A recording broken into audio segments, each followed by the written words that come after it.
भारतीय इतिहास के कुछ विषय, भाग 2, यात्रियों के नजरिए से। फ्रांसवा बर्नियर एक विशिष्ट चिकित्सक के रूप में भारत में हम देख रहे हैं यहां पर यात्रियों के नजरिए से। और हमने कल इब्न बतूता के बारे में बताया था और उसका जो मुख्य ग्रंथ था रहला। आज बात करेंगे हम फ्रांसवा बर्नियर, एक विशिष्ट चिकित्सक। लगभग 1500 ईस्वी में भारत में पुर्तगालियों के आगमन के पश्चात उनमें से कई लोगों ने भारतीय सामाजिक रीति रिवाजों तथा धार्मिक प्रथाओं के विषय में विस्तृत वृत्तांत लिखे हैं। उनमें से कुछ चुनिंदा लोगों जैसे जेसुइट रॉबर्टो नोबिलो ने तो भारतीय ग्रंथों को यूरोपीय भाषाओं में अनुवादित किया। मतलब जेसुइट रॉबर्टो नोबिलो ने भारत के जितने भी ग्रंथ थे इन सब ग्रंथों का यूरोपीय भाषा में ट्रांसलेट किया, इनको अनुवाद किया और उनको पढ़ा। एक नाम दुआर्ते बरबोसा का है जिसने दक्षिण भारत में व्यापार और समाज का एक विस्तृत विवरण लिखा। दुआर्ते बरबोसा ये विदेशी यात्री था। इसने दक्षिण भारत के जितने भी ग्रंथ थे उन ग्रंथों का अध्ययन किया और दक्षिण भारत के व्यापार और समाज का विस्तृत उसने वर्णन किया। कालांतर में 1600 ईस्वी के बाद भारत में आने वाले डच, अंग्रेज तथा फ्रांसीसी यात्रियों की संख्या बढ़ने लगी। अब तो 1600 ईस्वी, कालांतर का मतलब समय के अंतर के बाद या कुछ अंतराल के बाद भारत में यूरोपीय यात्रियों का आना ज्यादा हो गया। ज्यादा से ज्यादा यूरोप के यात्री यहां आने लगे। डच, अंग्रेज तथा फ्रांसीसी यात्रियों की संख्या बढ़ने लगी। यानी यूरोप से डच भी आए, अंग्रेज भी आए और फ्रांसीसी आए, इनकी संख्या बढ़ने लगी। इनमें एक प्रसिद्ध नाम आता फ्रांसीसी जौहरी जो बैप्टिस्ट टैवर्नियर का था, जिसने कम से कम 6 बार भारत की यात्रा की। मतलब एक प्रसिद्ध नाम था जो फ्रांस का एक जौहरी था। जौहरी उसको कहते हैं जो हीरे को पहचानता है, हीरे को तराशता है, हीरे का काम करता है, उसको जौहरी बोलते हैं। तो फ्रांस का एक जौहरी था जॉन बैप्टिस्ट टैवर्नियर, जिसने कम से कम 6 बार भारत की यात्रा की। वह विशेष रूप से भारत की व्यापारिक स्थिति से बहुत प्रभावित था और उसने भारत की तुलना ईरान और ऑटोमन साम्राज्य से की। इनमें से कई यात्री जैसे इतालवी, उसने भारत की तुलना कहां से की है? भारत का जो साम्राज्य था इसकी तुलना ईरान और ऑटोमन साम्राज्य से की थी कि भारत में ईरान और ऑटोमन साम्राज्य जैसी व्यवस्था है, ऐसा उसने कहा था।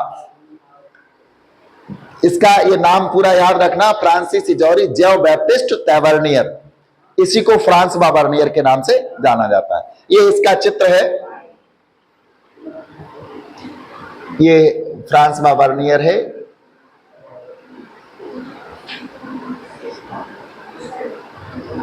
तो भारत की तुलना उसने ईरान और ऑटोमन साम्राज्य की। इनमें से कई यात्री जैसे इतालवी चिकित्सक, इतालवी मतलब इटली से आते थे, चिकित्सक डॉक्टर के रूप में, मनुकी उसका नाम था। एक इतालवी चिकित्सक था मनुकी, कभी भी यूरोप वापस नहीं गए और भारत में ही बस गए। एक बार इटली से भारत आए, उनका नाम था मनुकी और वो भारत में ही बस गए, फिर दोबारा यूरोप नहीं गए। फ्रांस का रहने वाला फ्रांसवा बर्नियर एक चिकित्सक, राजनीतिक दार्शनिक तथा एक इतिहासकार था। मतलब फ्रांस का रहने वाला फ्रांसवा बर्नियर एक चिकित्सक भी था, राजनीतिक दार्शनिक तथा एक इतिहासकार था। कई और लोगों की तरह ही वह मुगल साम्राज्य में अवसरों की तलाश में आया था। और भी लोग जो मुगल साम्राज्य में अवसरों को तलाश में यहां आए थे, उसी तरह फ्रांसवा बर्नियर भी कुछ अपॉर्चुनिटी को के लिए भारत आया था कि हमें कोई अच्छा सा अवसर मिल जाए और हम यहां आकर के अपना एक अच्छा मुकाम हासिल कर सकें। बस 1656 से 1668 तक भारत में 12 वर्ष तक रहा और मुगल दरबार से नजदीकी रूप से जुड़ा रहा। पहले सम्राट शाहजहां के ज्येष्ठ पुत्र दारा सिकोह के चिकित्सक के रूप में, मतलब शाहजहां जो जिसने ताजमहल बनवाया था और उसका एक पुत्र था दारा सिकोह। दारा सिकोह का पहले ये चिकित्सक रहा फ्रांसवा वर्नियर दारा सेकोय का एक चिकित्सक के रूप में इसकी नियुक्ति हुई।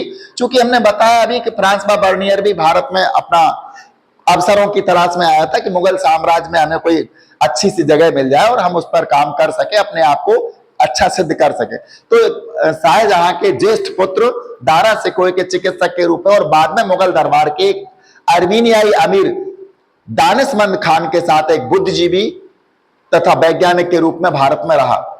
पूरब और पश्चिम की तुलना उसने की थी। पूरब का मतलब है यूरोप और पश्चिम, जब यूरोप से पूरब भारत में आता है, एशिया पूरब में है, और पश्चिम में यूरोप जाता है। तो यूरोप है, अब हमारे यहां से अगर देखेंगे, एशिया से देखेंगे, भारत से देखेंगे तो यूरोप हो गया पश्चिम और हम हो गए पूरब। और अगर वहां से देखें यूरोप से तो भी हम पूरब है और वो पश्चिम है। तो पूरब और पश्चिम यानी यूरोप की और भारत की तुलना कैसे की उसने, वो बताते हैं यहां पर। बर्नियर ने देश के कई भागों की यात्रा की और जो देखा उसके विषय में विवरण लिखे। वह सामान्यतः भारत में जो देखता था उसकी तुलना यूरोपीय स्थिति से करता था। भारत में जो देखता था उसकी तुलना यूरोपीय स्थिति से वो करता था। यूरोप में इसका क्या है? फ्रांस के शासक लुई 16वां,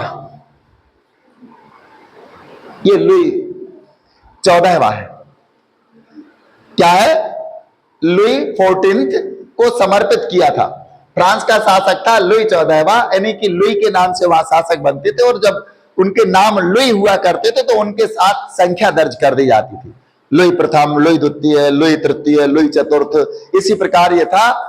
लुई 14 को समर्पित किया, मतलब उसने जो अपनी कृति लिखी, जो उसने रचना की फ्रांसवा बर्नियर ने, वो वहां के फ्रांस के शासक लुई 14वें को समर्पित किया था। और उसके कई अन्य कार्य प्रभावशाली अधिकारियों और मंत्रियों को पत्रों के रूप में लिखे गए थे। मतलब जब भी फ्रांसवा बर्नियर यहाँ कुछ देखता था तो यहाँ की तुलना वो अपने फ्रांस से करता था, यूरोप से करता था, और एक पत्र या कुछ ऐसी चीज लिख करके यूरोप भेजता था या फ्रांस भेजता था, जिसका को उसके रिकॉर्ड के रूप में या उसकी कृति या रचना के रूप में हमने देखा है। लगभग प्रत्येक दृष्टांत में बर्नियर ने भारत की स्थिति को यूरोप में हुए विकास की तुलना में दयनीय बताया। जब भी फ्रांसवा बर्नियर कुछ लिखता था भारत के बारे में, भारत की तुलना करता था पूरब और पश्चिम से, यूरोप और भारत की तुलना जब वो करता था तो भारत की स्थिति यूरोप से दयनीय बताता। मतलब वो कहता था कि भारत की जो स्थिति है वो बहुत ही दयनीय और गिरी हुई स्थिति है यूरोप की तुलना में। जैसा कि हम देखेंगे उसका आकलन हमेशा सटीक नहीं था, फिर भी जब उसके कार्य प्रकाशित हुए तो बर्नियर के वृत्तांत अत्यधिक प्रसिद्ध हुए।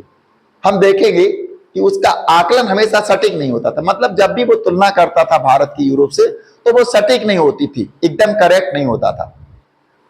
उसके कार्य प्रकाशित हुए तो बर्नियर के वृत्तांत अत्यधिक प्रसिद्ध हुए। जब उसने लिखा, उसकी प्रकाशन किया, देखो ये बर्नियर का है, भारतीय पोशाक में तय बर्नियर। मुगल सेना के साथ उसने एक बार यात्रा की थी, उसका यहां वर्णन है। ये स्रोत 4 है, इसमें देखेंगे। वो अपना अनुभव लिखता है, मतलब भारत में वो जो भी देखता था वो उसको लिख करके यूरोप भेजता था पत्र के माध्यम से, और उनको आज हम देख रहे हैं यहाँ पर। तो उसका एक स्रोत है। बर्नियर ने कई बार मुगल सेना के साथ यात्राएं की थी।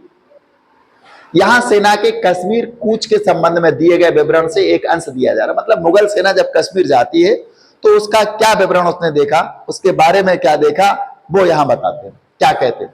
इस देश की प्रथा के अनुसार मुझसे 2 अच्छे तुर्कमान घोड़े देखने की अपेक्षा की जाती है। मतलब जब ये भारत देश में मैं आया तो मुझसे 2 अच्छे तुर्कमान घोड़े देखने की अपेक्षा की जाती। कहा जाता कि तुर्क से आए हुए 2 अच्छे से घोड़े वो देख ले, और मैं अपने साथ एक शक्तिशाली फारसी ऊंट तथा चालक अपने घोड़ों के लिए एक साइज, मतलब मैंने क्या किया, 2 तुर्कमान घोड़े ले लिए और एक फारस से लाया हुआ एक अच्छा वाला ऊंट ले लिया मैंने, और एक ऊंट को चलाने वाला ले लिया। अपने घोड़ों के लिए एक साइज, एक खानसामा तथा एक सेवक, मतलब ये 3 लोग ले लिए मैंने घोड़ों की देखरेख करने के लिए। एक साइज, एक खानसामा और एक सेवक, जो हाथ में पानी का पात्र लेकर मेरे घोड़े के आगे चलता था। जो सेवक था वो क्या करता था, पानी का पात्र लेकर घोड़े के साथ साथ चलता था, क्योंकि घोड़े अच्छे थे तो उनको खाने पीने उनकी सेवा की जरूरत होती। तो इन 3 लोगों को मैंने ये ले लिया अपने साथ में।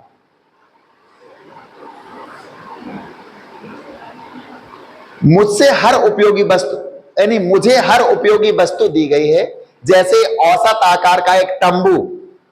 तंबू मतलब सेना के साथ फ्रांसवा बर्नियर कूच करते हैं, तो उस कूच के साथ जब वहां जाएंगे तो उनके साथ कुछ सामान तो जाएगा, कहां ठहरेंगे, कहां रहेंगे, सेना है वो तो उसके लिए उनके साथ सभी आवश्यक सामग्री दी गई थी। और इसमें आता है एक तंबू, जिसको हम टेंट भी कहते हैं अंग्रेजी में, एक कपड़े का या प्लास्टिक का होता है जिसके अंदर पानी ना जा सके। एक दरी, चूंकि वहां लेटना भी पड़ेगा तो दरी, 4 बहुत कठोर पर हल्के बेंतों से बनाए गए छोटा बिस्तर। 4 बहुत कठोर और हल्के बेंत, एक बांस की जैसी लकड़ी होती है, उससे बनाया गया एक छोटा सा बिस्तर सोने के लिए। एक तकिया, एक बिछौना, भोजन के समय प्रयुक्त गोलाकार चमड़े के मेजपोश। और जब मुझे भोजन करना होता था तो एक मेजपोश, एक कपड़ा था, वो चमड़े से बनाया गया था, लेदर से बनाया हुआ था, क्योंकि वो सॉफ्ट रहता है और उस पर कुछ गीला सामान फैल भी जाता तो सुरक्षित रहता है। रंगे हुए कपड़ों के कुछ अंगोछे, नैपकिन, खाना बनाने के सामान से भरे 3 छोटे झोले, जो सभी एक बड़े झोले में रखे हुए थे। और यह झोला भी एक लंबे चौड़े तथा सुदृढ़ दोहरे बोरे अथवा चमड़े के पट्टों से बने जाल में रखे थे। मतलब खाना, भोजन वजन की सामग्री सब रखी हुई थी और उसको एक चमड़े के बोरे में रख दिया गया था।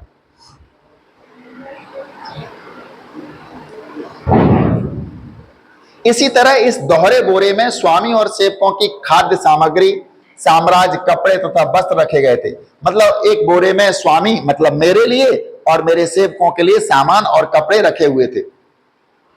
मैंने ध्यानपूर्वक 5 या 6 दिनों के उपभोग के लिए बढ़िया चावल, सौंफ, यहां पर भारत में फ्रांसवा बर्नियर लिखता है, ये सौंफ भारत में एक साग पौधा है, एक शाकाहारी पौधा है जिसके दाने को सौंफ कहते हैं। उसको मुंह में लोग डालते हैं और वो स्वाद में थोड़ा सा मीठा लगता है।